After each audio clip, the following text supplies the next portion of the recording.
नमस्कार दोस्तों, आप सभी का एक बार फिर से गुरुकुल इंटरफेस एकेडमी में बहुत बहुत स्वागत है। दोस्तों, आज की क्लास आपके लिए बहुत ही इंपॉर्टेंट क्लास होने वाली है, क्योंकि दोस्तों आज की क्लास में हम मध्य प्रदेश के गठन से संबंधित इंपॉर्टेंट क्वेश्चन को यहाँ पर डिस्कस करने वाले हैं। दोस्तों, अगर आपने मध्य प्रदेश की गठन वाली पूरी क्लासेस ध्यान से देखी होंगी तो यहाँ से आपका एक भी क्वेश्चन गलत होने की संभावना नहीं है। और दोस्तों, आज की क्लास में हम उन सारे क्वेश्चन को डिस्कस करेंगे जो विगत वर्षों में एमपी की एग्जाम में पूछे गए। तो दोस्तों, बहुत ही इंपॉर्टेंट क्लास आज की आपके लिए होने वाली है। तो सबसे पहले आप अपने दोस्तों के पास लिंक सेंड कर दें और उनको भी इस क्लास में आने के लिए आमंत्रित करें। उसके बाद हम क्लास को शुरू करने वाले हैं। दोस्तों, बहुत ही इंपॉर्टेंट क्लास है और अगर आपने मध्य प्रदेश के गठन वाली फर्स्ट, सेकंड और थर्ड क्लास नहीं देखी तो इन तीनों क्लासों को जाकर जरूर देख ले। उसके बाद एमपी जीके के मध्य प्रदेश के गठन वाले जो क्वेश्चन हम सोल्व कर रहे हैं उन क्वेश्चन को लगा ले, आपकी तैयारी बेहतर हो जाएगी। दोस्तों,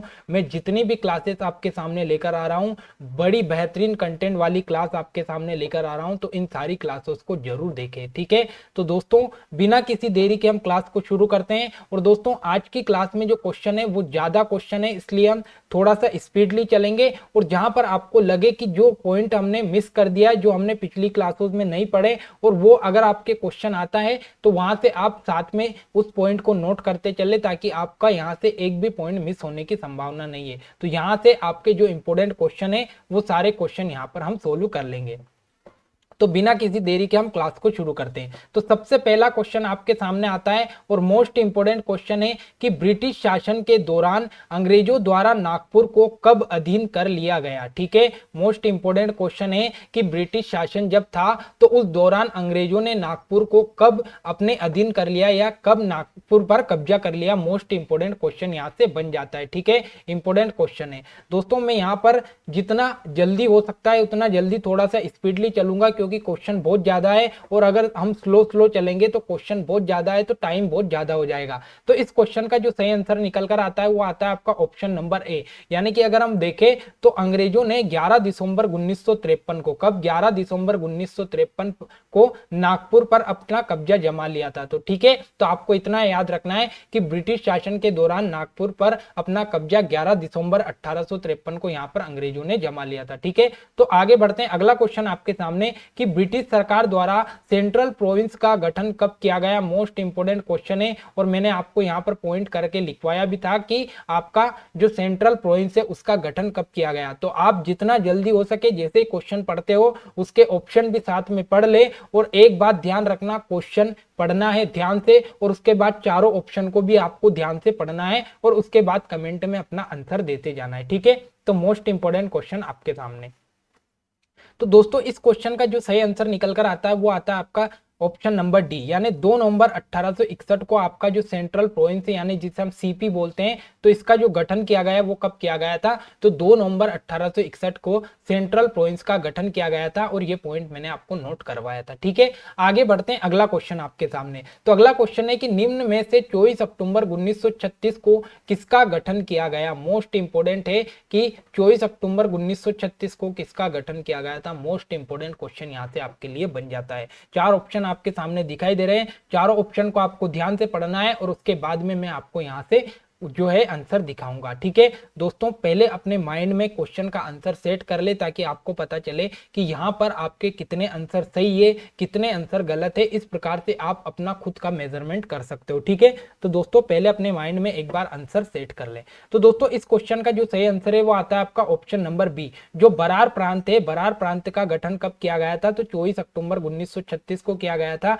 और मैंने बताया था कि 1936 में जो आपका बरार क्षेत्र है इसे किसमें, तो इसे सेंट्रल प्रोविंस में मिला लिया गया था। ठीक है, तो यहां तक की कहानी आपकी क्लियर है। आगे बढ़ते अगला क्वेश्चन आपके सामने कि मालवा यूनियन के नाम से किसे जाना जाता था। मोस्ट इंपोर्टेंट क्वेश्चन है कि मालवा यूनियन के नाम से किसे जाना जाता था। दोस्तों, अगर आपको यहां कुछ पॉइंट ऐसा लगे जो आपके पास नोट नहीं है तो उन पॉइंट को नोट करते जाना, ताकि आपका जितना भी गठन का पूरा सेशन है वो आपका सफल हो पाए और जितनी चीजें हैं वो सारी चीजें आपके पास नोट रहे। ठीक है, तो इस क्वेश्चन का जो सही आंसर है वो आता है आपका ऑप्शन नंबर सी। जो मध्य भारत है इसे किस नाम से जाना जाता था, तो इसे मालवा यूनियन के नाम से जाना जाता था। ठीक है, तो मोस्ट इंपोर्टेंट है कि मालवा यूनियन के नाम से किसे जाना है, तो मध्य भारत को जाना जाता था। अगला क्वेश्चन आपके सामने कि वर्तमान मध्य प्रदेश में सेंट्रल प्रोविंस की एकमात्र रियासत सम्मिलित है। और देख सकते हो आप एएनएम ट्रेनिंग सिलेक्शन 2016 में ये क्वेश्चन पूछा गया है, इसलिए मोस्ट इंपोर्टेंट क्वेश्चन आपके सामने आता है कि वर्तमान मध्य प्रदेश में सेंट्रल प्रोविंस की एकमात्र रियासत शामिल है।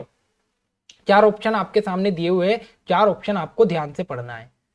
तो दोस्तों इस क्वेश्चन का जो सही आंसर है वो आता है आपका ऑप्शन नंबर बी। जो मकड़ाई तहसील है, ये मकड़ाई तहसील वर्तमान में भी मध्य प्रदेश में शामिल है। ठीक है, तो मकड़ाई जो रियासत है ये वर्तमान मध्य प्रदेश में शामिल है, और बाकी जितनी भी सेंट्रल प्रोविंस की रियासतें थी ये वर्तमान में आपका महाराष्ट्र और छत्तीसगढ़ वाले क्षेत्र में चली गई है। तो आपको याद रखना है जो मकड़ाई है ये वर्तमान में शामिल है आपका मध्य प्रदेश में। ठीक है, आगे बढ़ते अगला क्वेश्चन आपके सामने कि भाग ए को प्रशासनिक दृष्टि से कितने भागों में यहाँ पर विभक्त किया गया। और ये नया क्वेश्चन आपके सामने आता है कि भाग का को प्रशासनिक दृष्टि से कितने संभागों में विभक्त किया गया था। ठीक है, तो इस क्वेश्चन का जो सही आंसर है वो आता है आपका ऑप्शन नंबर ए, यानी कि जो भाग का था इसे प्रशासनिक दृष्टि से पांच संभागों में विभक्त किया गया था। ठीक है, आगे बढ़ते अगला क्वेश्चन आपके सामने कि विंध्य प्रदेश का गठन कब किया गया। मोस्ट इंपोर्टेंट क्वेश्चन है, और जहां पर आपने विंध्य प्रदेश लिखा था वहीं पर इसकी डेट भी लिख लेना कि विंध्य प्रदेश का गठन कब किया गया। चार ऑप्शन आपके सामने मोस्ट इंपोर्टेंट यहां से क्वेश्चन बन जाता है। तो दोस्तों इस क्वेश्चन का जो सही आंसर है वो आता है आपका ऑप्शन नंबर ए, 12 मार्च 1948 को। कब? 12 मार्च 1948 को आपका विंध्य प्रदेश का गठन किया गया था। कब? 12 मार्च 1948 को आपका विंध्य प्रदेश का गठन किया गया था। तो मोस्ट इंपोर्टेंट क्वेश्चन है, यहां से बन जाता है। आगे बढ़ते अगला क्वेश्चन आपके सामने कि सेंट्रल प्रोविंस एंड बरार में निम्नलिखित में से कौन सी रियासत सम्मिलित नहीं थी। मोस्ट इंपोर्टेंट क्वेश्चन है कि जो आपका सेंट्रल प्रोविंस एंड बरार वाला यानी पार्ट ए वाला हिस्सा है, इस पार्ट ए वाले हिस्से में कौन सी रियासत निम्नलिखित में से सम्मिलित नहीं थी। चार ऑप्शन आपके सामने हैं, इसमें से सही ऑप्शन आपको चुनना है। तो दोस्तों इस क्वेश्चन का जो सही आंसर है वो आता है आपका ऑप्शन नंबर सी। जो खिलचीपुर है, ये खिलचीपुर वाली जो रियासत है ये किसमें शामिल नहीं थी आपकी, तो ये सेंट्रल प्रोविंस यानी पार्ट ए में शामिल नहीं थी। ठीक है, आगे बढ़ते अगला क्वेश्चन आपके सामने कि स्वतंत्रता के पश्चात 1949 तक भोपाल एक स्वतंत्र रियासत रहा, जिसका शासक कौन था। और मोस्ट इंपोर्टेंट पुलिस आरक्षक 2016 में ये क्वेश्चन पूछा गया, और मैंने आपको नोट भी करवाया था कि जब 1949 में जब भोपाल एक स्वतंत्र रियासत था उस समय इसका शासक कौन था। मोस्ट इंपोर्टेंट क्वेश्चन यहाँ से बन जाता है। दोस्तों जितने भी क्वेश्चन आते हैं उनको एक बार आप ध्यान से पढ़ ले, और उनके जो ऑप्शन है उनको भी ध्यान से पढ़ ले, और अपने माइंड में उसका आंसर सेट कर ले, ताकि आपको पता चले कि यहाँ से आपके आंसर कितने सही निकल रहे हैं। तो दोस्तों इस क्वेश्चन का जो सही आंसर निकल कर आता है वो आता है आपका ऑप्शन नंबर ए, यानी उस समय जो आपका हमीदुल्ला खान था ये आपका 1949 में भोपाल का नवाब था, और इसी ने क्या कहा था, इसी ने बोला था कि मैं भोपाल को स्वतंत्र रखूंगा। तो याद रखना मोहम्मद हमीदुल्ला खान। ठीक है, आगे बढ़ते अगला क्वेश्चन आपके सामने कि निम्नलिखित में से कौन सी रियासत विंध्य प्रदेश में सम्मिलित है। मोस्ट इंपोर्टेंट क्वेश्चन है कि विंध्य प्रदेश में कौन सी रियासत सम्मिलित है। चार ऑप्शन आपके सामने, सही जवाब आपको देना है। तो दोस्तों इस क्वेश्चन का जो सही आंसर है वो आता है आपका ऑप्शन नंबर बी। जो बीजावर रियासत है, ये बीजावर रियासत आपकी कहाँ सम्मिलित है, तो विंध्य प्रदेश में सम्मिलित है। दोस्तों अगर आप चार ऑप्शन को ध्यान से पढ़ते हो, फिर भी अगर ध्यान से पढ़ लेते हो तो भी आपका आंसर सही होने के चांसेस बढ़ जाते हैं। अगर आप चारों ऑप्शन को ध्यान से पढ़ते हो तो अगर आपको जो क्वेश्चन नहीं आते हैं तो उस क्वेश्चन का आंसर आपका जो चांसेस है वो बढ़ जाते हैं कि वो सही निकलेगा। ठीक है, तो पहले आपको क्वेश्चन और ऑप्शन दोनों को ध्यान से पढ़ते चलना है। ठीक है, आगे बढ़ते हैं।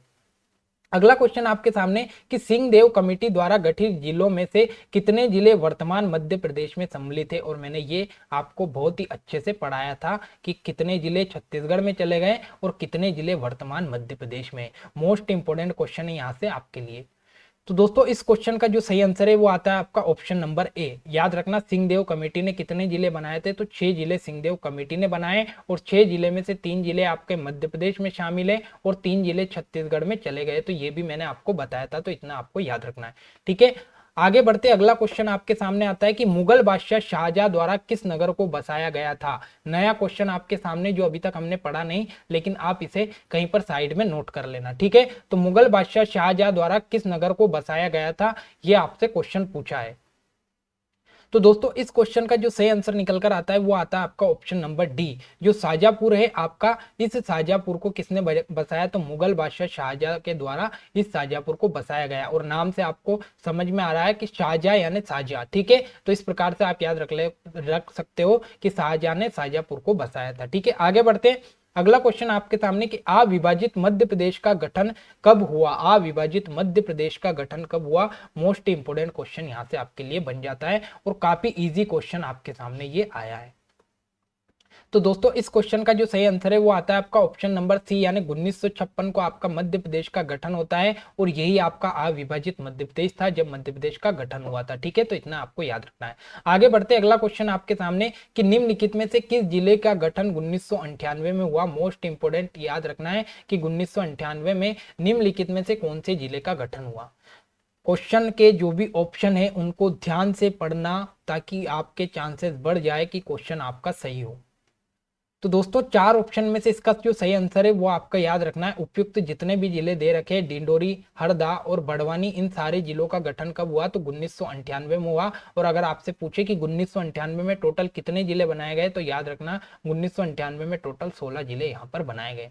आगे बढ़ते हैं, अगला क्वेश्चन आपके सामने। तो अगला क्वेश्चन है कि मध्य प्रदेश के निम्नलिखित स्थानों में से कौन सा एक स्थान 80 डिग्री पूर्वी देशांतर या उसके निकटतम स्थित है। और यह क्वेश्चन आपका पुलिस आरक्षक भर्ती 2017 में पूछा गया, इसलिए मोस्ट इंपोर्टेंट क्वेश्चन बन जाता है कि कौन सा जो जिला है वो 80 डिग्री पूर्वी देशांतर के निकट स्थित है। चार ऑप्शन आपके सामने है, जिलों के ऑप्शन को ध्यान से पढ़ना है, बहुत ही इंपोर्टेंट क्वेश्चन यहां से बन जाता है। तो दोस्तों इस क्वेश्चन का जो सही आंसर है वो आता है आपका ऑप्शन नंबर सी, यानी जबलपुर जो है ये आपका 80 डिग्री पूर्वी देशांतर के सबसे निकट आ रहा है, ठीक है। तो इसको आपको याद रखना है। अगला क्वेश्चन आपके सामने कि मध्य प्रदेश को किस रूप में जाना जाता है। मोस्ट इंपोर्टेंट क्वेश्चन है कि मध्य प्रदेश को किस रूप में जाना जाता है। मोस्ट इंपोर्टेंट क्वेश्चन यहाँ पर आपके सामने आता है। चार ऑप्शन आपके सामने, ध्यान से ऑप्शन को पढ़ना है। तो दोस्तों इस क्वेश्चन का जो सही आंसर है वो आता है आपका ऑप्शन नंबर डी, यानी उपयुक्त सभी। यानी अगर हम बात करें तो मध्य प्रदेश को उच्च भूमि का प्रदेश भी बोला जाता है, पूर्णतः भू आवेष्टित यानी सभी ओर से यानी चारों ओर से भूमि से घिरा हुआ राज्य भी मध्य प्रदेश है, और मध्य भारत भी इसे जाना जाता है। तो ये आपके सारे नाम मध्य प्रदेश के ही। आगे बढ़ते हैं, अगला क्वेश्चन आपके सामने कि मध्य प्रदेश को टाइगर स्टेट का दर्जा किसने दिया। मोस्ट इंपोर्टेंट, और पहले मैंने आपको ये चीज पढ़ा दी है। तो चार ऑप्शन आपके सामने, ध्यान से पढ़ना है और इसका आंसर देना है। तो दोस्तों इस क्वेश्चन का जो सही आंसर निकल कर आता है वो आता है आपका ऑप्शन नंबर बी, जो कमलनाथ जी थी।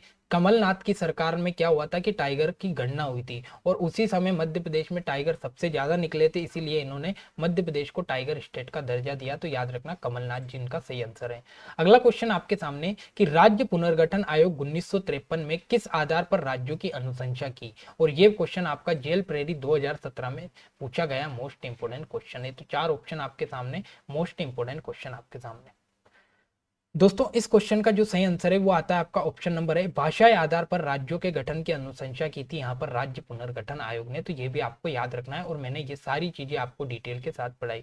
दोस्तों जिस किसी ने भी पिछली गठन वाली क्लासेस नहीं पढ़ी है उनको जाकर गठन वाली क्लासेस जरूर पढ़ना है, क्योंकि मोस्ट इंपोर्टेंट सारी चीजें बारीकी से डिटेल के साथ और बहुत ही बेहतरीन कंटेंट मैंने आपको प्रोवाइड करवाया। अगला क्वेश्चन आपके सामने कि निम्नलिखित में से कौन सा नगर कर्क रेखा के उत्तर में स्थित है। मोस्ट इंपोर्टेंट क्वेश्चन है, और जेल प्रेरी 2017 के एग्जाम में क्वेश्चन आपसे पूछा गया है, इसलिए मोस्ट इंपोर्टेंट क्वेश्चन यहां पर बन जाता है। चार ऑप्शन आपके सामने, ऑप्शन को ध्यान से पढ़ना है,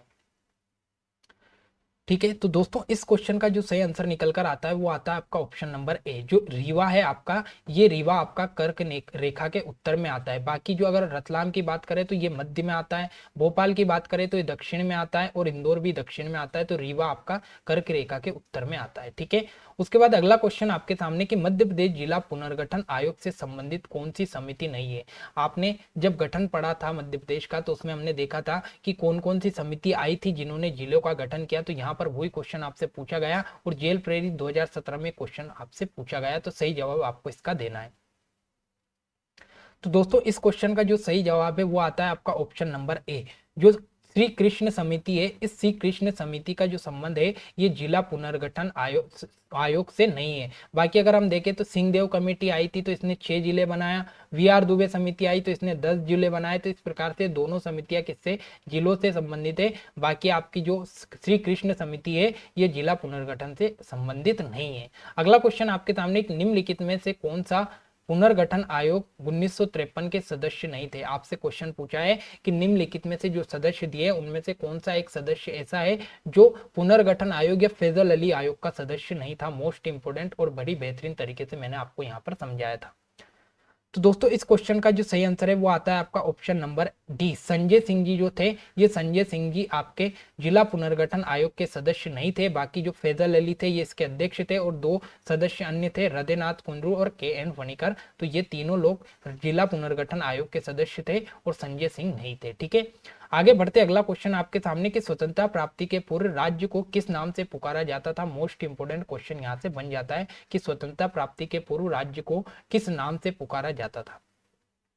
तो इस क्वेश्चन का सही आंसर है ऑप्शन नंबर डी, इनमें से किसी भी नाम से मध्य प्रदेश को नहीं पुकारा जाता था। तो ये आपको याद रखना है, हृदय प्रदेश से भी नहीं, नॉर्थ प्रदेश से भी नहीं, उत्तर से प्रदेश से भी नहीं। आपसे क्वेश्चन पूछा है स्वतंत्रता प्राप्ति के पूर्व जब भारत स्वतंत्र नहीं हुआ था उससे पहले का पूछे, इसलिए आप हृदय प्रदेश यहाँ पर नहीं लगा देना। हृदय प्रदेश तो आपका पंडित जवाहरलाल नेहरू ने बाद में संज्ञा दी थी आपके मध्य प्रदेश को। ठीक है, अगला क्वेश्चन आपके सामने कि मध्य प्रदेश में स्थित किस पर्वत को उत्तर भारत एवं दक्षिण भारत का मिलन स्थल माना जाता है। नया क्वेश्चन आ गया तो कहीं पर भी स्टार बनाकर लिख लेना। तो इस क्वेश्चन का आंसर कहीं पर भी आप एक बार स्टार बनाकर लिख लेना। ठीक है, तो इस क्वेश्चन का सही आंसर है आपका ऑप्शन नंबर ए, यानी विंध्याचल पर्वतमाला जो है, इस विंध्याचल पर्वतमाला को उत्तर भारत और दक्षिण भारत का मिलन स्थल माना जाता है। ठीक है, अगला क्वेश्चन आपके सामने कि मध्य प्रदेश को निम्न में से किस नाम से नहीं जाना जाता है। मोस्ट इंपोर्टेंट क्वेश्चन है कि नहीं, मध्य प्रदेश को निम्नलिखित में से किस नाम से नहीं जाना जाता। 4 ऑप्शन आपके सामने,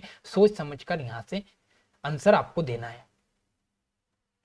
तो दोस्तों इस क्वेश्चन का जो सही आंसर निकल कर आता है वो आता है ऑप्शन नंबर डी, इनमें से कोई सा भी नहीं नाम ऐसा नहीं है जिसको उस नाम से नहीं जाना जाता। यानी कि कोहिनूर प्रदेश से भी जाना जाता है, मध्य भारत के नाम से भी जाना जाता है और तेंदुपत्ता के नाम से भी जाना जाता है। तो यहाँ पर नहीं पूछा है, इसलिए ऑप्शन नंबर डी आएगा कि कोई नाम ऐसा नहीं दिया हुआ है जिससे नहीं जाना जाता है। ठीक है, अगला क्वेश्चन आपके सामने कि विंध्य प्रदेश के गृह मंत्री के रूप में किसे नियुक्त किया गया था। दोस्तों ये नया क्वेश्चन आ गया, जहां पर आपने पार्ट सी लिखा था उस जगह आप एक पॉइंट बनाकर लिख लेना कि विंध्य प्रदेश के जो गृह मंत्री है उसके रूप में किसे नियुक्त किया गया था। तो इसका सही आंसर आएगा आपका लाला राम वाजपेयी जी। ठीक है, तो लाला राम वाजपेयी जी को आपके विंध्य प्रदेश के गृह मंत्री के रूप में नियुक्त किया गया था। ठीक है, आगे बढ़ते अगला क्वेश्चन आपके सामने कि निम्न में से किस जिले से होकर कर्क रेखा नहीं गुजरती है। मोस्ट इंपोर्टेंट क्वेश्चन है, और जब कर्क रेखा मैंने पढ़ाया था तब आपको बोला था कि कर्क रेखा से कैसा क्वेश्चन बनेगा, और उसी प्रकार के से यहाँ पे आपको क्वेश्चन देखने को मिला है।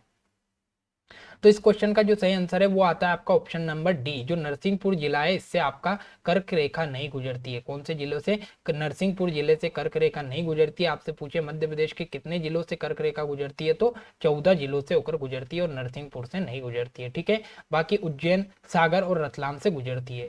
आगे बढ़ते अगला क्वेश्चन आपके सामने कि ज्यामितीय दृष्टि से मध्य प्रदेश की आकृति कैसी है। मोस्ट इंपोर्टेंट क्वेश्चन है कि मध्य प्रदेश की आकृति कैसी है, और एएनएम ट्रेनिंग सिलेक्शन 2016 में जो वैकेंसी आई थी उसमें क्वेश्चन पूछा गया है। तो मध्य प्रदेश की आकृति आपको बताना है। तो दोस्तों इसका सही आंसर है ऑप्शन नंबर ए। अगर आप मध्य प्रदेश के मैप को ध्यान से देखोगे तो उसकी आकृति आपको आयताकार दिखाई देगी, इसलिए इसकी जो आकृति है वो कैसी है, तो वो है आपकी आयताकार। ठीक है, आगे बढ़ते अगला क्वेश्चन आपके सामने कि मध्य प्रदेश में किस प्रकार की जलवायु पाई जाती है। और कहीं एग्जाम में जितने भी एग्जाम आपकी एमपी में हुई है उन सारी एग्जाम में क्वेश्चन पूछा गया है कि मध्य प्रदेश की जलवायु कैसी है। और यहाँ पर एक ही एग्जाम का नाम डिनोट किया हुआ है, पुलिस आरक्षक परीक्षा 2016। ठीक है, तो 4 ऑप्शन आपके सामने, बहुत ही इंपॉर्टेंट क्वेश्चन है। अभी जलवायु वाला चैप्टर हमने पढ़ा नहीं लेकिन क्वेश्चन आ गया तो इसको यहाँ पर हम सोल्व करते हैं। तो इसका जो सही आंसर है वो आता है आपका ऑप्शन नंबर बी, जो मध्य प्रदेश की जलवायु कैसी है, उष्ण कटिबंधीय मानसूनी जलवायु है आपकी मध्य प्रदेश की। ठीक है, याद रखना। आगे बढ़ते अगला क्वेश्चन आपके सामने कि मध्य प्रदेश में जिलों का क्षेत्रफल की दृष्टि से अवरोही यानी घटता क्रम बताना है। यानी सबसे बड़ा पहले, फिर उससे छोटा, फिर उससे छोटा, उस हिसाब से आपको यहाँ पर बताना है। 4 ऑप्शन आपके सामने, बड़े ध्यान से इत्मीनान से देखना है। अगर आपने मैप याद किया होगा तो आपको यहाँ पर पता चल जाएगा।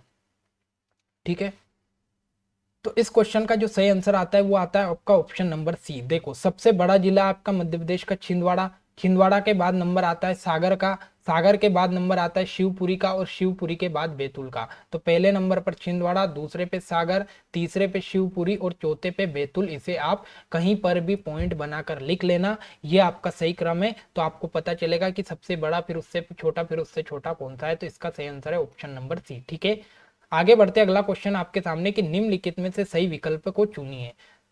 तो यहाँ पर आपको जिलों के क्षेत्रफल के हिसाब से सही विकल्प आपको बताना है। ठीक है, तो इसका सही आंसर है ऑप्शन नंबर डी। जो राजगढ़ का क्षेत्रफल है ये 6153 वर्ग किलोमीटर क्षेत्रफल है। ठीक है, तो आपको यहाँ पर इस प्रकार से बताना है। तो इतना इंपॉर्टेंट क्वेश्चन नहीं है क्योंकि जिलों के क्षेत्रफल से कभी क्वेश्चन पूछा नहीं गया है।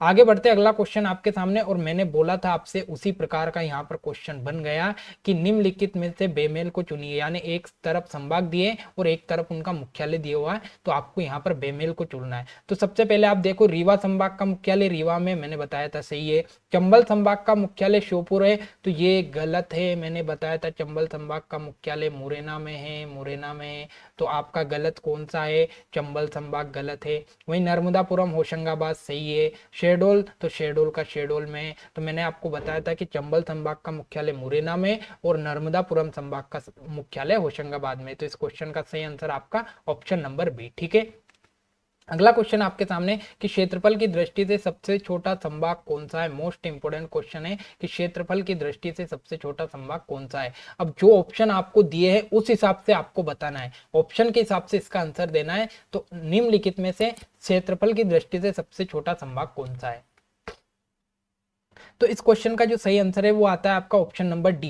यानी जो ऑप्शन दिए हुए उस हिसाब से आपका निम्न ऑप्शन में से चंबल सबसे छोटा संभाग है, बाकी सब ऑप्शन इस चंबल संभाग से बड़े। लेकिन अगर आपसे ये पूछे कि निम्नलिखित में से मध्य प्रदेश का सबसे क्षेत्रफल की दृष्टि से सबसे छोटा संभाग कौन सा है, तो वो आता है आपका शेहडोल। ठीक है, तो शेहडोल है। ठीक है, तो ऑप्शन के हिसाब से आपको यहाँ से आंसर देना है। आगे बढ़ते अगला क्वेश्चन आपके सामने कि मध्य प्रदेश का एकमात्र संभाग जिसके सभी जिलों से होकर कर्क रेखा गुजरती है, और मैंने पॉइंट बनाकर नोट करवाया था, जिसने लिखा होगा वो इसका सही आंसर जरूर दे देगा। तो दोस्तों इस क्वेश्चन का जो सही आंसर निकल कर आता है वो निकल कर आता है आपका option number C, Bhopal. Bhopal Madhya Pradesh का एकमात्र ऐसा संभाग है जिसके 5 जिले हैं और पांचों जिलों से होकर कौन सी रेखा निकलती है, तो कर्क रेखा निकलती है। ठीक है, तो ये आपको याद रखना है।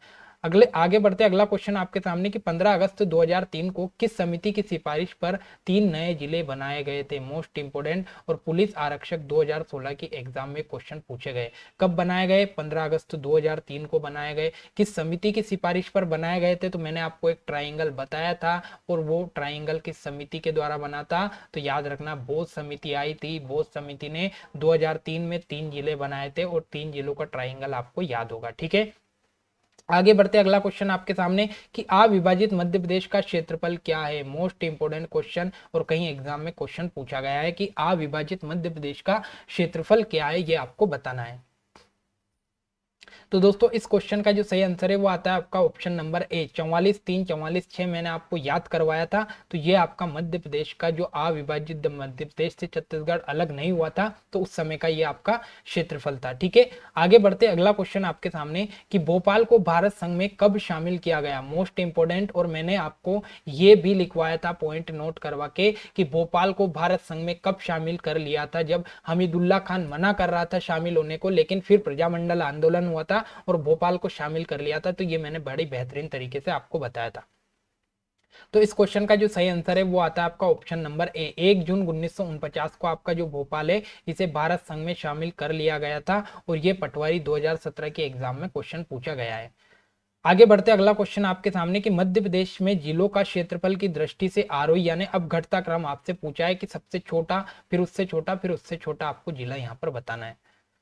ठीक है, तो इस क्वेश्चन का जो सही आंसर है वो आता है आपका बी, यानी सबसे पहले भोपाल आएगा, फिर आगरमालवा आएगा, फिर दतिया आएगा, फिर आपका अलीराजपुर आएगा। तो ये आपका कुछ इस प्रकार से जिलों का यहाँ पर सीक्वेंस चल रहा है। ठीक है, उसके बाद आगे बढ़ते अगला क्वेश्चन आपके सामने कि वर्ष 2011 की जनगणना के अनुसार मध्य प्रदेश का सबसे छोटा जिला कौन सा है। आपसे यहाँ पर पूछा है कि जो 2011 की जो जनगणना है उसके अनुसार क्षेत्रफल की दृष्टि से सबसे छोटा जिला कौन सा है, और 2011 का पूछे तो आपको क्या बताना है। ये आपका ये आंसर है ऑप्शन नंबर डी, क्या है, अगर आपसे 2011 की जनगणना के अनुसार पूछे कि क्षेत्रफल में सबसे छोटा जिला कौन सा है तो दतिया बताना है, लेकिन वर्तमान पूछे तो वर्तमान में निवाड़ी बताना है। ठीक है, अब यहां पर आपको सही जोड़ी मिलानी है, बहुत ही इंपॉर्टेंट, आपका 2018-19 के आंकड़ों के अनुसार। तो अब हम देखें कि जिला पंचायत कितनी है, तो जिला पंचायत आपकी कितनी है, यहाँ पर 52 है। उसके बाद विकास खंड की बात करें तो विकास खंड कितने आपके 313 है। उसके बाद नगर निगम की बात करें तो नगर निगम 18 है, और आदिवासी विकास खंड की बात करें तो वो 89 है। तो आपको याद रखना है, जिला पंचायत 52, विकास खंड 313, नगर निगम 18 और आदिवासी विकास खंड आपके 89। तो ये इस प्रकार से आपकी यहाँ पर सही जोड़ी बन जाती है। आगे बढ़ते, अगला क्वेश्चन आपके सामने कि मध्य प्रदेश की राजधानी भोपाल से दूरस्थ जिला कौन सा है। एएनएम ट्रेनिंग सिलेक्शन 2016 में क्वेश्चन पूछा गया कि मध्य प्रदेश की जो राजधानी भोपाल है इससे सबसे दूर जिला कौन सा है, मोस्ट इंपोर्टेंट, और मैंने आपको बता रखा है ये। ठीक है, तो इस क्वेश्चन का जो सही आंसर आता है वो आता है ऑप्शन नंबर सी, जो सिंगरौली है, ये भोपाल से सबसे दूरस्थ जिला है आपका। ठीक है, तो इसे आपको याद रखना है, मोस्ट इंपोर्टेंट है और एक बार एग्जाम में क्वेश्चन पूछा गया है। अगला क्वेश्चन आपके सामने कि निम्नलिखित में से सत्य कथन का यहाँ पर आपको चयन करना है। चार ऑप्शन आपके सामने कि मध्य प्रदेश की जो राज्य की मछली है वो टोर प्यूटी टोरा है, तो सही है। उसके बाद पवित्रता और धार्मिकता के आधार पर मध्य प्रदेश की गंगा नर्मदा है, तो ये भी सही है। और मध्य प्रदेश की राज्य की नदी नर्मदा है, तो ये भी सही है। यानी जितने भी ऑप्शन यहाँ पर दिए हुए हैं ये सारे ऑप्शन आपके सही है। ठीक है, तो इसका आंसर आएगा आपका ऑप्शन नंबर डी।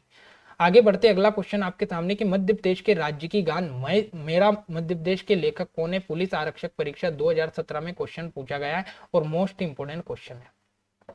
ठीक है, तो इस क्वेश्चन का जो सही आंसर है वो आता है ऑप्शन नंबर बी, जो महेश श्रीवास्तव जी है, ये आपके मेरा मध्य प्रदेश गान के लेखक है, तो इसे आपको याद रखना है। आगे बढ़ते, अगला क्वेश्चन आपके सामने कि 1 नवंबर 1981 को मध्य प्रदेश की स्थापना के किस वर्षगांठ पर पशु पक्षी और वृक्ष घोषित किए गए। ये क्वेश्चन रिपीट है क्योंकि सामान्य परिचय में भी हमने इसे कर लिया था। ठीक है, तो इस क्वेश्चन का सही आंसर है ऑप्शन नंबर ए, जो 25वीं वर्षगांठ थी आपके मध्य प्रदेश की 1 नवंबर 1981 को। तो इस 25वीं वर्षगांठ पर पशु पक्षी और वृक्ष तीनों को घोषित किया गया था। ठीक है, उसके बाद अगला क्वेश्चन आपके सामने कि मध्य प्रदेश में क्षेत्रफल की दृष्टि से सबसे बड़ा संभाग कौन सा है। मोस्ट इंपोर्टेंट क्वेश्चन कि क्षेत्रफल की दृष्टि से मध्य प्रदेश का सबसे बड़ा जो संभाग है वो कौन सा है। तो इस क्वेश्चन का सही आंसर है ऑप्शन नंबर बी। मैंने बताया था आपको कि जबलपुर संभाग मध्य प्रदेश का क्षेत्रफल की दृष्टि से सबसे बड़ा संभाग है और जनसंख्या की दृष्टि से इंदौर है। तो इस क्वेश्चन का सही आंसर ऑप्शन नंबर बी। आगे बढ़ते, अगला क्वेश्चन आपके सामने कि अविभाजित मध्य प्रदेश की सीमा कितने राज्यों से स्पर्श करती थी। मैंने आपको पॉइंट बनाकर और बड़ी बेहतरीन तरीके से ये क्वेश्चन यहाँ पर समझाया था। ठीक है, तो इस क्वेश्चन का जो सही आंसर है वो आता है आपका ऑप्शन नंबर सी, जो 7 राज्य थे आपके, तो 7 राज्यों से अविभाजित मध्य प्रदेश की सीमा लगती थी। ठीक है, आगे बढ़ते, अगला क्वेश्चन आपके सामने कि मध्य प्रदेश में कितने जिले उत्तर प्रदेश के साथ सीमा बनाते हैं या साझा करते हैं, तो आपको ये बताना है। दोस्तों, अगर आपने पिछली क्लासेस, अगर मध्य प्रदेश के गठन वाली क्लासेस अच्छे से देखी होगी तो मैं गारंटी के साथ कहता हूं कि एक भी क्वेश्चन आपका यहां से गलत होने वाला नहीं है। तो इस क्वेश्चन का सही आंसर है option number A, Madhya Pradesh के 13 जिले उत्तर प्रदेश के साथ सीमा बनाते हैं, उत्तर प्रदेश के साथ सीमा साझा करते हैं। अगला क्वेश्चन आपके सामने कि मध्य प्रदेश में कितने जिले राजस्थान के साथ सीमा साझा करते हैं, तो इस क्वेश्चन को आपको सही जवाब देना है। ठीक है, मोस्ट इंपोर्टेंट क्वेश्चन है कि कितने जिले राजस्थान के साथ सीमा साझा करते हैं। दोस्तों, इस क्वेश्चन का सही आंसर है आपका option number A, Madhya Pradesh के 10 जिले आपका राजस्थान के साथ सीमा साझा करते हैं। दोस्तों, थोड़ा सा स्पीड में चल रहा हूं, इसका कारण ये है कि क्वेश्चन बहुत ज्यादा है। अगर मैं स्लो चलूंगा तो टाइम बहुत ज्यादा निकल जाएगा, इसलिए हमें थोड़ा सा स्पीड से चलना पड़ रहा है। ठीक है, बस मेरा यही कोशिश है कि आपको पता चल जाए कि क्वेश्चन किस प्रकार से पूछे जाएंगे, क्वेश्चन का स्वरूप कैसा होगा, बस ये आपको पता चल जाए यहाँ से। ठीक है, आगे बढ़ते, अगला क्वेश्चन आपके सामने कि मध्य प्रदेश के अंतर्वर्ती जिलों की संख्या कितनी है। ठीक है, अंतर्वर्ती जिले आपसे पूछे हैं और ग्रुप 2 की 2018 के एग्जाम में क्वेश्चन पूछा गया है। ठीक है, अब यहाँ पर जो सही आंसर आता है वो आता है ऑप्शन नंबर डी, लेकिन अगर हम देखें तो मंडला जिले का यहाँ पर सबसे बड़ा प्रॉब्लम आता है कि मंडला जिला आपका छत्तीसगढ़ से सीमा लगाता है या नहीं। लेकिन अगर हम देखें तो बुक के हिसाब से 7 जिले छत्तीसगढ़ से लगते हैं, तो उस हिसाब से 17 जिले अंतर्वर्ती है, लेकिन कहीं पर बुक में 18 है और कहीं पर 17 है। तो ये आपको यहाँ पर ऑप्शन के हिसाब से कंफर्म करना पड़ेगा कि 17 है या 18। ठीक है, आगे बढ़ते, अगला क्वेश्चन आपके सामने कि निम्नलिखित में से जिलों का जो सही युग में महाराष्ट्र के साथ सीमा साझा करता है, तो कौन सा युग में ऐसा है जो महाराष्ट्र के साथ सीमा साझा करते हैं, तो आपको बताना है। तो आपको ऐसे जिले बताने हैं जो महाराष्ट्र के साथ सीमा साझा करते हैं।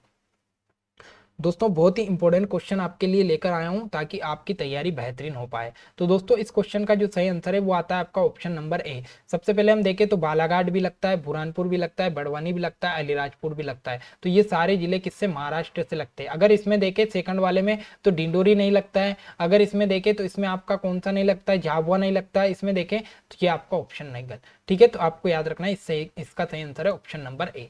आगे बढ़ते अगला क्वेश्चन आपके सामने कि निम्नलिखित में से कौन सा जिला छत्तीसगढ़ के साथ सीमा साझा करता है। मोस्ट इंपोर्टेंट क्वेश्चन यहाँ से आपके लिए बन जाता है। अगर आपने चीजों को रिवाइज किया हो तो आपके क्वेश्चन सारे सही निकलेंगे। तो इस क्वेश्चन का सही आंसर है ऑप्शन नंबर ए, जो बालाघाट है ये आपका छत्तीसगढ़ के साथ सीमा साझा करता है। ठीक है, आगे बढ़ते अगला क्वेश्चन आपके सामने कि मध्य प्रदेश का कौन सा जिला दो राज्यों के साथ सीमा साझा करता है, स्पर्श करता है। और मैंने वो सारे जिले आपको लिखवाए थे जो दो राज्यों के साथ सीमा साझा करते हैं। तो इस क्वेश्चन का सही आंसर है ऑप्शन नंबर ए, जो शिवपुरी है आपका, ये राजस्थान के साथ भी सीमा बनाता है और ये आपका यूपी के साथ भी सीमा बनाता है। तो इसका सही आंसर है आपका शिवपुरी। आगे बढ़ते अगला क्वेश्चन आपके सामने कि मध्य प्रदेश में कितने जिले पड़ोसी राज्यों के साथ सीमा बनाते हैं। मोस्ट इंपोर्टेंट क्वेश्चन आपके लिए यहाँ पर बन जाता है। तो इसका सही आंसर है ऑप्शन नंबर बी, जो 34 जिले आपके, ये 34 जिले किसके, पड़ोसी राज्यों के साथ आपका यहाँ पर सीमा बनाते हैं। आगे बढ़ते अगला क्वेश्चन आपके सामने कि मध्य प्रदेश के कितने संभाग अपने पड़ोसी राज्यों के साथ सीमा बनाते हैं। ग्रुप 2 2017 के एग्जाम में क्वेश्चन आपसे पूछा गया है। मोस्ट इंपोर्टेंट क्वेश्चन आपके लिए यहाँ पर बन जाता है। तो दोस्तों इस क्वेश्चन का जो सही आंसर है वो आता है आपका ऑप्शन नंबर ए, यानी मध्य प्रदेश के जो 10 संभाग है, ये 10 संभाग के 10 संभाग ये आपका पड़ोसी राज्यों के साथ सीमा साझा करते हैं। तो मोस्ट इंपोर्टेंट है, यानी 10 संभाग है तो इनका कोई ना कोई जिला किसी ना किसी राज्य के साथ लग रहा है, इसीलिए 10 के 10 ही संभाग आपके पड़ोसी राज्यों के साथ सीमा बनाते हैं। अगला क्वेश्चन आपके सामने कि नवगठित निवाड़ी जिले में विधानसभा की सीटों की संख्या कितनी है। विधानसभा की सीटें यहाँ पर पूछी गई है निवाड़ी जिले की। ठीक है, तो इसका सही आंसर है ऑप्शन नंबर ए, निवाड़ी जिले में 2 विधानसभा सीटें हैं। और जहां पर मैंने निवाड़ी जिला आपको लिखवाया था वहां पर एक और पॉइंट स्टार लगाकर लिख लेना कि विधानसभा की सीटें कितनी है। तो 2 विधानसभा की सीटें आपकी निवाड़ी में। ठीक है, आगे बढ़ते हैं। आपका एक तरफ राजनीतिक प्रतिनिधित्व दिया है और दूसरी तरफ सीटों की कुल संख्या दी हुई है, तो यहां पर आपको क्लियर करना है। ठीक है, तो सबसे पहले हम देखें लोकसभा की सीटें मध्य प्रदेश में कितनी है, तो 29 यानी 29 लोकसभा की सीटें मध्य प्रदेश में। राज्यसभा की सीटें कितनी है, तो 11 है। वहीं विधानसभा की सीटें कितनी है, तो विधानसभा 230 प्लस 1 230 है। ये 1 अभी हटा दिया है क्योंकि ये क्या एंग्लो इंडियन होता है, तो अभी आपको यहाँ पर सिंपल सा 230 याद रखना है। ठीक है, उसके बाद विधानसभा की सीटें, विधानसभा में आरक्षित सीटें कितनी है, तो 35 सीटें एससी के लिए और 47 सीटें एसटी के लिए। इस प्रकार से विधानसभा में आरक्षित सीटें कितनी है, तो 82। तो ये आपको याद रखना है। इस क्वेश्चन का सही आंसर ऑप्शन नंबर सी आपको याद रखना है। ठीक है, अगला क्वेश्चन आपके सामने कि भोपाल किस वर्ष मध्य प्रदेश की राजधानी बना है। मोस्ट इंपोर्टेंट कि भोपाल किस वर्ष मध्य प्रदेश की राजधानी बनाया गया था और भोपाल किस जिले से अलग होकर बना है, तो ये सीहोर से अलग होकर भोपाल बना था जिला। और इसे कब मध्य प्रदेश की राजधानी बनाया, तो इसको 1956 में आपका मध्य प्रदेश की राजधानी बनाया गया था। ठीक है, आगे बढ़ते अगला क्वेश्चन आपके सामने कि मध्य प्रदेश में कितने मंडल या डिवीजन है। मंडल या डिवीजन का मतलब होता है कितने संभाग है, ये आपको याद रखना है। मध्य प्रदेश में कितने संभाग है, तो इसका सही आंसर है ऑप्शन नंबर सी, 10 संभाग मध्य प्रदेश में वर्तमान में। आगे बढ़ते अगला क्वेश्चन आपके सामने कि विभाजन से पूर्व मध्य प्रदेश कितने संभाग थे। विभाजन से पूर्व मध्य प्रदेश में टोटल कितने संभाग थे, ये आपसे क्वेश्चन पूछा गया और मैंने बड़ी बेहतरीन तरीके से आपको मध्य प्रदेश का गठन पढ़ाया, तो यहाँ से सारे क्वेश्चन वहीं से आपके निकल कर आए। तो इस क्वेश्चन का सही आंसर है ऑप्शन नंबर डी, यानी विभाजन जब मध्य प्रदेश से छत्तीसगढ़ अलग नहीं हुआ था तो वहां तक आपके मध्य प्रदेश में 12 संभाग टोटल हो गए थे। आगे बढ़ते अगला क्वेश्चन आपके सामने कि राज्य पुनर्गठन आयोग की स्थापना कब की गई। पुलिस आरक्षक 2016 में ये क्वेश्चन आपसे पूछा गया, तो आपको बताना है कि राज्य पुनर्गठन आयोग की स्थापना कब की गई है। ठीक है,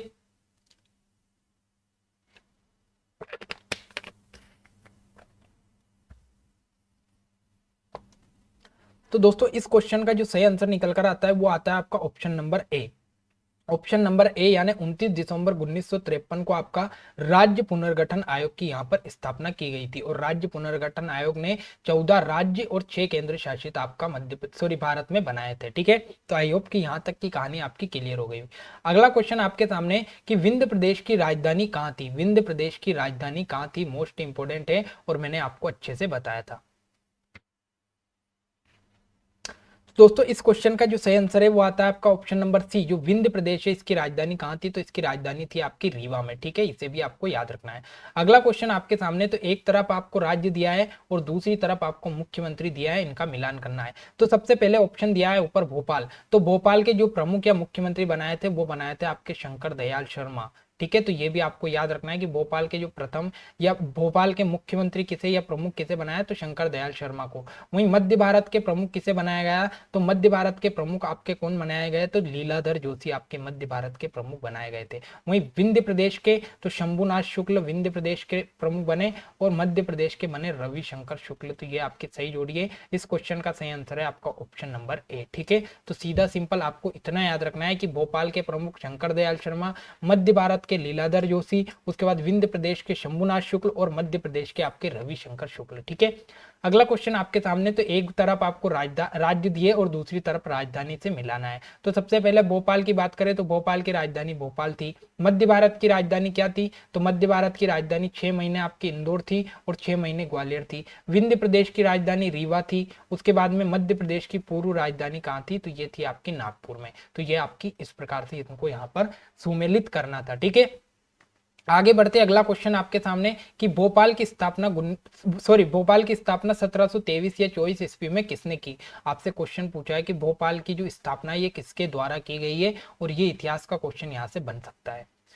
तो इस क्वेश्चन का सही आंसर है ऑप्शन नंबर ए, जो दोस्त मोहम्मद खां था। दोस्त मोहम्मद खान ने आपके भोपाल की स्थापना करी थी। तो याद रखना, दोस्त मोहम्मद खां के द्वारा आपके भोपाल की स्थापना की गई थी। अगला क्वेश्चन आपके सामने कि विंध्य प्रदेश में सर्वप्रथम विधानसभा का गठन कब किया गया। विंध्य प्रदेश में सर्वप्रथम विधानसभा का गठन कब किया गया, मोस्ट इंपोर्टेंट क्वेश्चन है और इसको भी आपको पॉइंट में स्टार बनाकर लिख लेना। तो इस क्वेश्चन का सही आंसर है 2 अप्रैल 1952 में सर्वप्रथम जो विंध्य प्रदेश था यहाँ पर विधानसभा का गठन किया गया, 2 अप्रैल 1952 को। ठीक है, तो कहीं पर भी आप लिख सकते हो।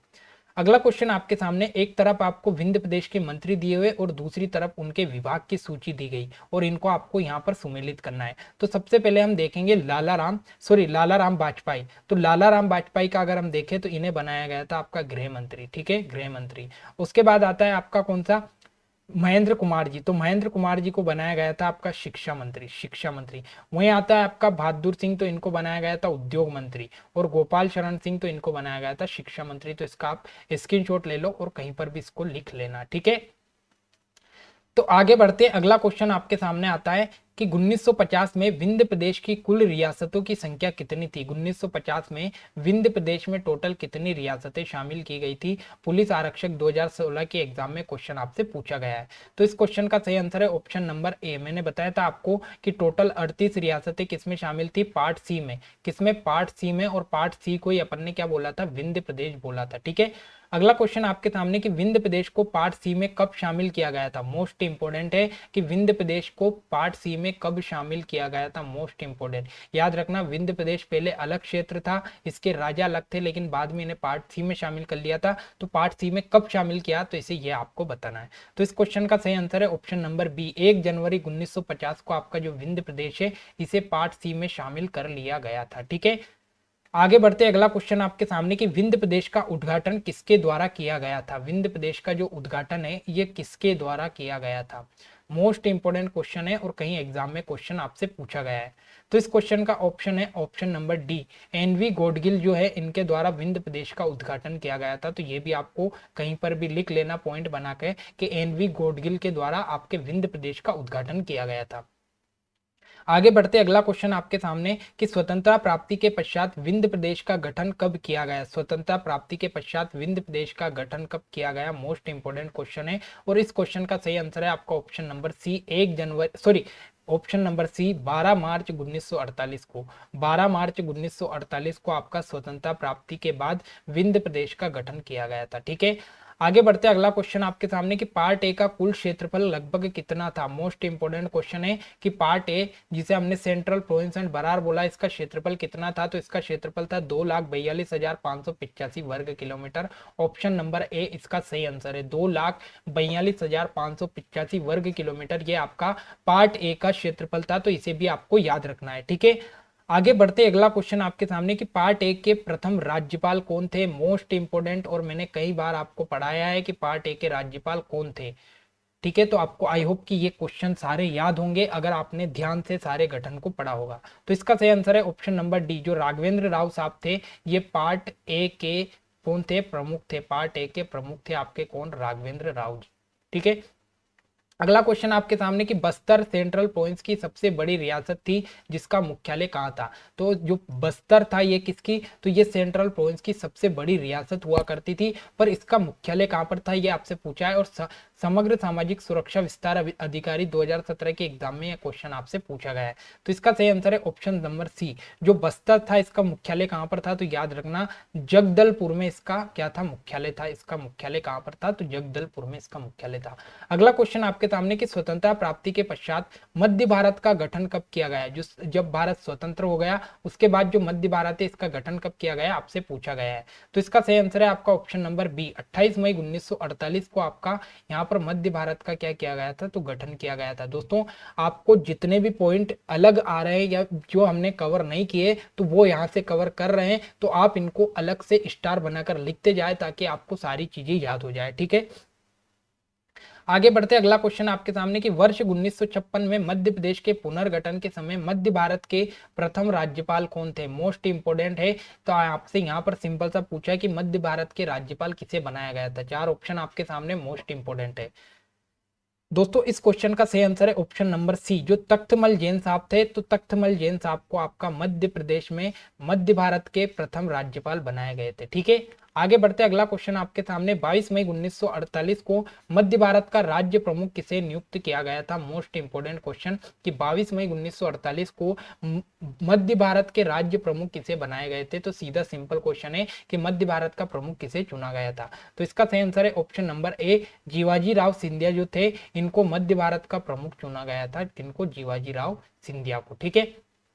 आगे बढ़ते अगला क्वेश्चन आपके सामने। तो एक तरफ आपको प्रशासनिक इकाई दे रखी है और दूसरी तरफ उसका क्षेत्रफल दे रखा है कि किसका क्षेत्रफल कितना था। तो इसको आप एक जगह लिख लेना हर जगह कि मध्य भारत का क्षेत्रफल कितना था, विंध्य प्रदेश का कितना था, ये आप लिख सकते हो। तो सबसे पहले इसका हम देखें तो इसका सही आंसर है ऑप्शन नंबर बी, यानी कि अगर हम देखें ए का थर्ड वाला, तो सबसे पहले मध्य भारत का देखेंगे तो 1,20,843 वर्ग किलोमीटर क्षेत्रफल इसका था। वहीं अगर हम बात करें भोपाल की, तो भोपाल का क्षेत्रफल कितना था, तो आपका भोपाल का क्षेत्रफल था 17,883 वर्ग किलोमीटर। वहीं विंध्य प्रदेश की हम बात करें तो विंध्य प्रदेश का क्षेत्रफल 71,365 वर्ग किलोमीटर और महाकौशल क्षेत्र का 2,42,585 वर्ग किलोमीटर। तो इसका सही आंसर है ऑप्शन नंबर बी, ये आपको याद रखना और स्क्रीनशॉट ले सकते हो, कहीं पर आप इनको लिख लेना, ठीक है।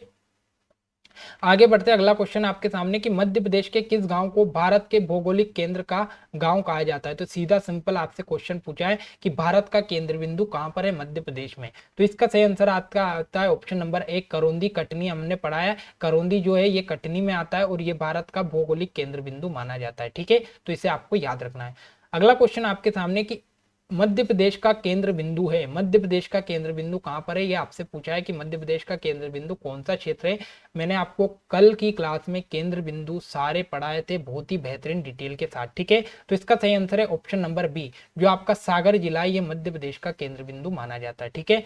आगे बढ़ते अगला क्वेश्चन आपके सामने कि मध्य प्रदेश में ब्रिटिश शासन का सर्वप्रथम अधिपत्य कब स्थापित हुआ। मोस्ट इंपोर्टेंट है कि सबसे पहले मध्य प्रदेश में जो अंग्रेज थे वो कब आए या कब उन्होंने अपना शासन स्थापित किया।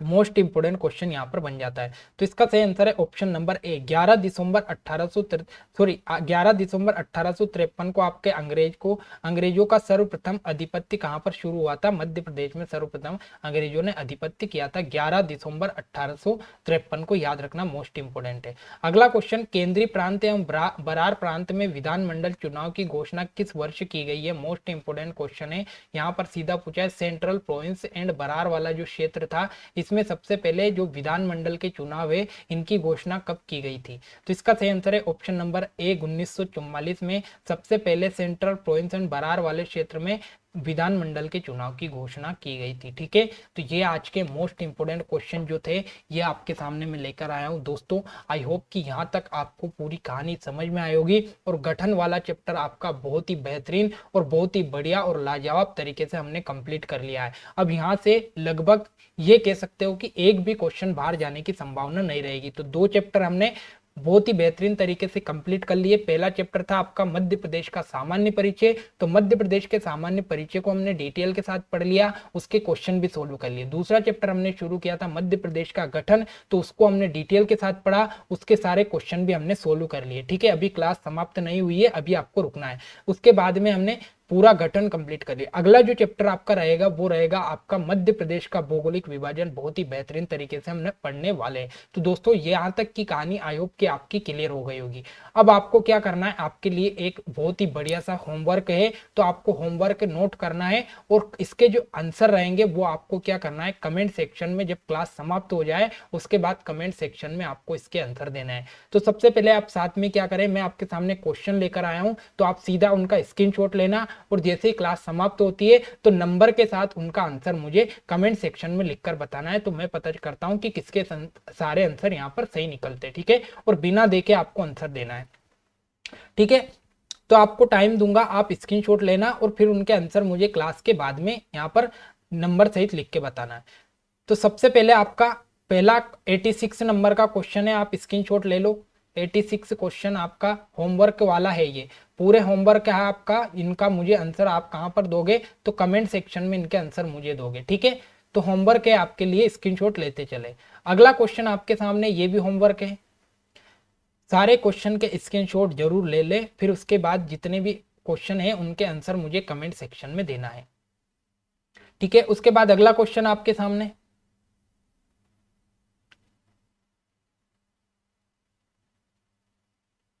ठीक है, स्क्रीनशॉट ले लिया होगा, स्क्रीनशॉट लेने में जल्दी करें थोड़ा सा। ठीक है, अगला क्वेश्चन आपके सामने,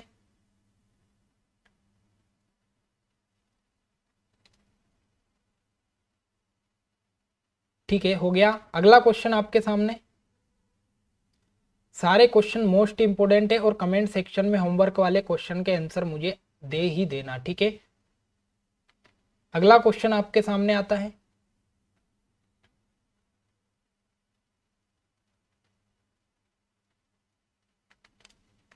अगला क्वेश्चन आपके सामने। सारे क्वेश्चन के स्क्रीनशॉट ले ले ताकि मुझे पता चले कि कितने आंसर आपके सही निकलेंगे। अगला क्वेश्चन आपके सामने, और पुलिस आरक्षक परीक्षा 2017 में क्वेश्चन पूछा गया है।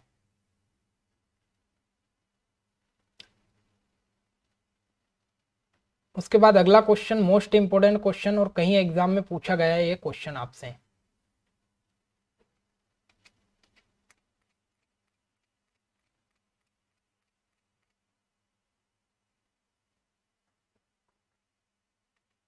अगला क्वेश्चन आपके सामने मोस्ट इंपोर्टेंट क्वेश्चन, और मैंने बताया भी था आपको इसके बारे में।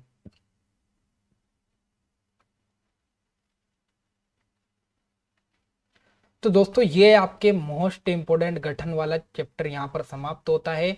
तो आज की क्लास को हम यहीं पर समाप्त करते हैं। अगली क्लास में नए जोश नई ऊर्जा के साथ मध्य प्रदेश का भौगोलिक विभाजन शुरू करेंगे। और मैंने बताया था कि जो भौगोलिक परिदृश्य है उनमें आपके बहुत सारे चैप्टर आते हैं, जैसे भौगोलिक विभाजन, नदियाँ, जलवायु, कृषि, वन, ये सारे चैप्टर अब हम पढ़ने वाले भौगोलिक विभाजन भौगोलिक परिदृश्य में। तो दोस्तों आज के लिए बस इतना ही, मिलते हैं अगली क्लास में। बने रहे हमारे साथ, और अगर आपको वीडियोस पसंद आए, क्लास पसंद आए तो उनको लाइक करें, कमेंट सेक्शन में अपनी राय दें और चैनल को जरूर सब्सक्राइब कर ले। तो मिलते हैं अगली क्लास में। जय हिंद, जय भारत।